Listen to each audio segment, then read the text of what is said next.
여러분, 지금 우리가 살고 있는 이 세상, 어떻게 만들어진 걸까요? 스마트폰을 손에 쥐고 매일 뉴스를 보고 치솟는 집값과 복지, 논쟁 속에서 살아가는 이 현대 사회. 이 모든 게 어디서부터 시작된 걸까요?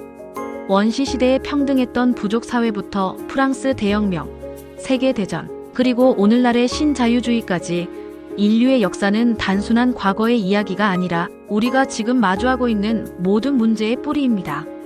오늘 우리는 시간의 흐름을 따라 인류 역사의 5단계를 탐험하고 경제, 정치, 사회, 그리고 윤리가 어떻게 얽히며 현대 사회를 만들었는지 알아볼 거예요. 자, 여러분, 이 흥미진진한 역사 여행 지금 시작합니다. 하지만 잠깐, 이 영상의 내용을 더 깊이 탐구하고 싶다면 아래 설명란에 링크된 블로그에서 PDF 자료를 무료로 다운로드하세요. 그리고 이 주제를 깊이 파고든 책, 지적 대화를 위한 넓고 얕은 지식을 읽어보시길 추천드립니다. 이 책은 단순한 역사책이 아니라 우리가 사는 세상을 이해하는 열쇠예요. 본론 인류 역사의 5단계와 현대 사회의 쟁점. 1. 시간의 관점과 역사 이해의 시작. 여러분, 역사를 이해하려면 먼저 시간을 이해해야 합니다. 시간은 단순히 똑딱거리는 시계의 초침이 아니에요. 시간은 우리가 세상을 바라보는 렌즈입니다. 시간에는 2가지 관점이 있죠. 첫 번째는 직선적 시간관입니다. 시간은 앞으로만 나아가고 절대 뒤로 돌아오지 않는다고 보는 거예요. 이 관점은 서양의 그리스도교에서 나왔고 역사가 끊임없이 발전한다고 믿는 진보적 역사관의 뿌리가 됐습니다. 반면 동양의 윤회 사상에서는 시간이 순환한다고 봤어요. 계절이 돌고 도는 것처럼 역사는 반복된다고 믿는 원형적 시간관이죠. 이 2 관점은 단순한 철학이 아니라 각 문화의 사고방식과 사회 구조를 결정했어요. 예를 들어 서양의 직선적 시간관은 과학과 산업혁명의 토대가 됐고 동양의 원형적 시간관은 자연과의 조화를 중시하는 철학으로 이어졌죠. 오늘 우리는 진보적 역사관을 중심으로 인류 역사를 5단계로 나누어 살펴볼 겁니다. 원시, 고대, 중세, 근대, 그리고 현대까지.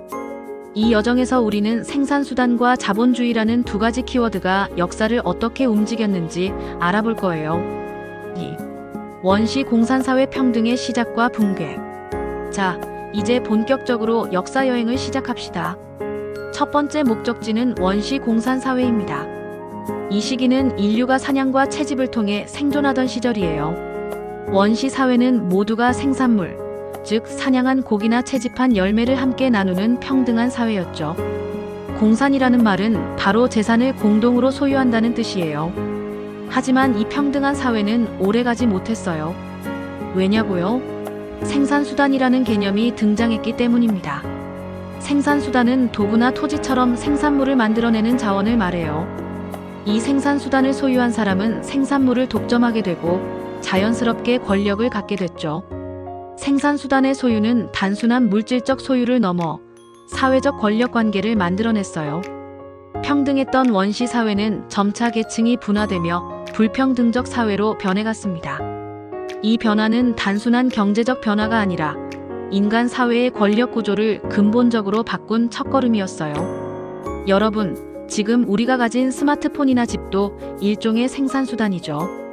누가 이걸 소유하느냐에 따라 현대 사회에서도 권력과 부의 분배가 결정된다는 점 생각해 볼 만하지 않나요?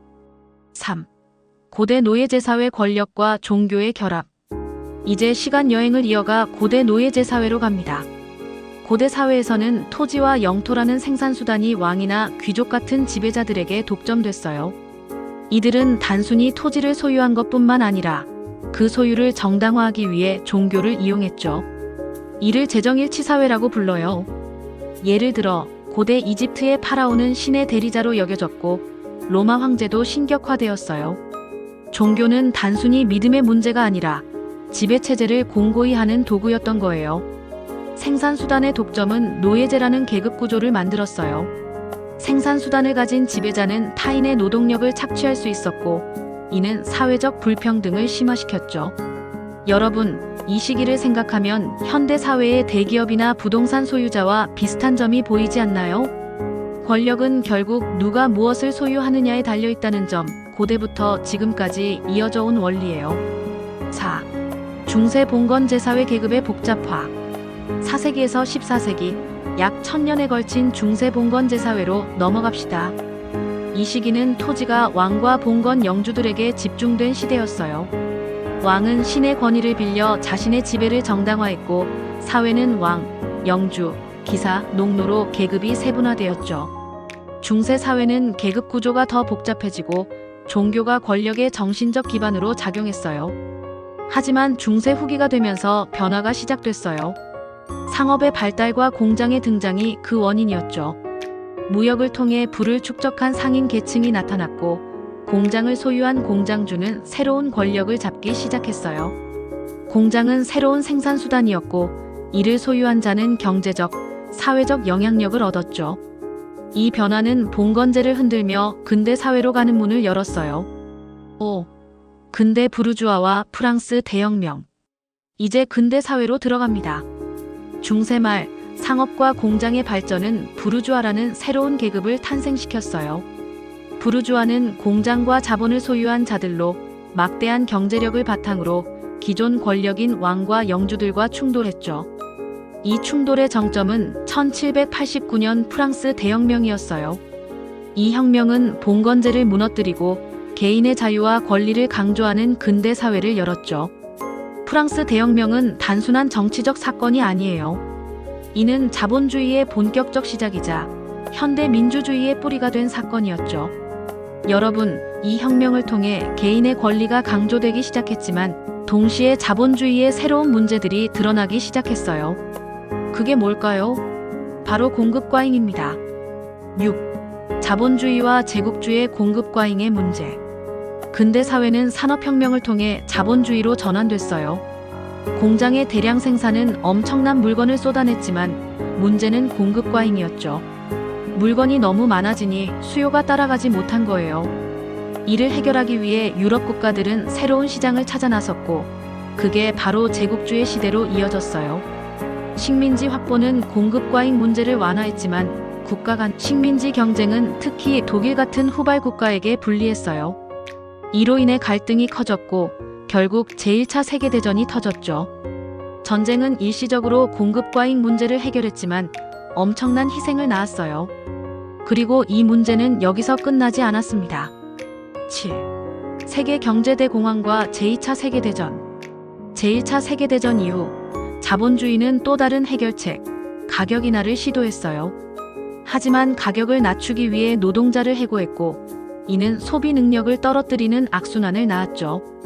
결국 1929년 세계 경제대공황이 터졌어요. 뉴욕 증시가 무너지며 전 세계 경제가 붕괴된 이 사건은 자본주의의 한계를 적나라하게 보여줬죠. 이 위기를 해결하기 위해 각국은 다른 길을 선택했어요. 미국은 뉴딜 정책으로 정부의 시장 개입을 강화했고, 러시아는 공산주의를, 독일은 군국주의를 택했죠.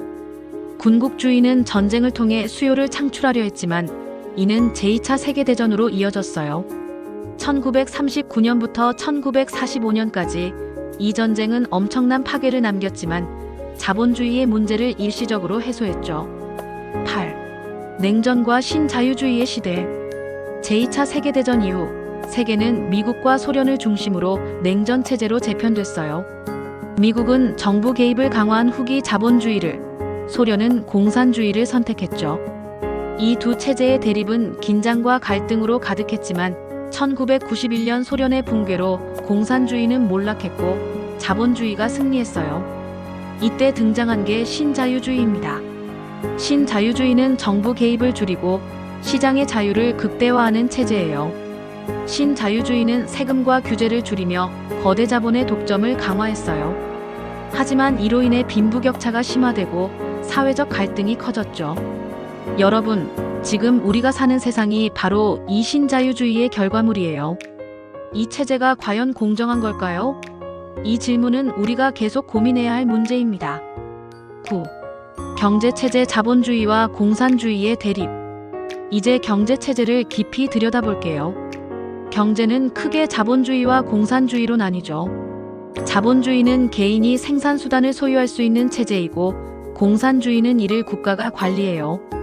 자본주의는 다시 초기 자본주의, 후기 자본주의, 신자유주의로 세분화됩니다. 초기 자본주의는 시장 자유만을 강조하며 공급 과잉 문제를 낳았고, 후기 자본주의는 정부 개입으로 이를 수정했죠. 신자유주의는 다시 시장 자유를 극대화하며 빈부격차와 독점을 심화시켰어요. 반면 공산주의는 생산수단의 국가 소유를 주장했지만 계획경제의 비효율성과 권위주의로 몰락했죠. 공산주의와 비슷한 사회주의는 온건한 개혁을 추구하며 현대 한국 사회에서는 신자유주의와 후기 자본주의가 성장 중심과 분배 중심으로 대립하고 있어요. 여러분, 세금과 복지의 균형, 어떻게 생각하시나요? 10. 정치 보수와 진보의 갈등. 정치는 경제 체제를 결정하는 논의예요. 크게 보수와 진보로 나뉘죠.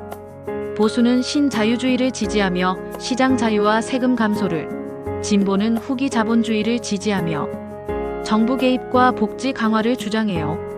보수는 자본가와 기업, 진보는 노동자와 서민의 지지를 받죠. 정치 체제는 민주주의와 엘리트주의, 독재주의로 나뉘어요. 민주주의는 다수의 의사결정을, 독재주의는 소수의 권력을 강조하죠. 하지만 민주주의도 다수의 독재라는 문제를 낳을 수 있어요.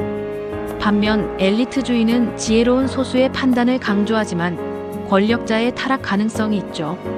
여러분, 어떤 정치 체제가 더 나은 세상을 만들까요? 11. 사회 개인과 전체의 균형. 사회는 개인과 전체의 관계로 이루어져 있어요. 개인주의는 개인의 권리를, 집단주의는 사회의 이익을 우선시하죠. 극단화된 개인주의는 이기주의, 집단주의는 전체주의로 이어져요. 특히 전체주의는 나치즘 같은 폭력적 사례를 남겼죠. 이를 막기 위해 인류는 자연권을 발전시켰어요. 자연권은 국가도 침해할 수 없는 천부적 권리예요. 프랑스 인권선언과 한국 헌법에도 명시된 이 권리는 개인의 자유와 존엄을 보장하죠. 하지만 미디어는 정부와 기업의 입장을 대변하며 정보 왜곡을 일으킬 수 있어요. 여러분, 뉴스를 비판적으로 보시나요? 12. 윤리 의무와 목적의 조화. 마지막으로 윤리를 살펴볼게요. 윤리는 당위명제를 다루며 의무론과 목적론으로 나뉘어요.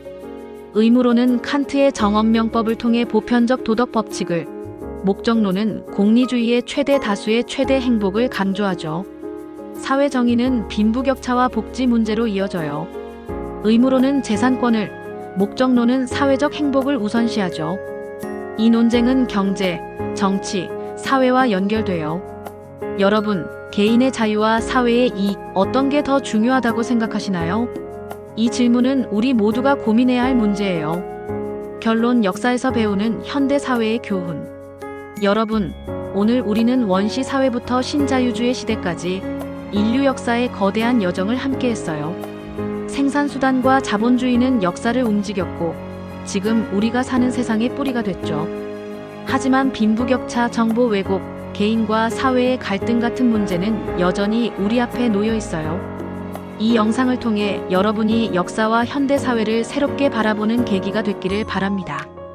더 깊이 알고 싶다면 아래 설명란의 블로그에서 PDF 자료를 다운받고 지적 대화를 위한 넓고 얕은 지식을 꼭 읽어보세요. 그리고 이 영상이 유익했다면 구독과 좋아요, 알림 설정 잊지 말아주세요. 다음 영상에서 또 만나요.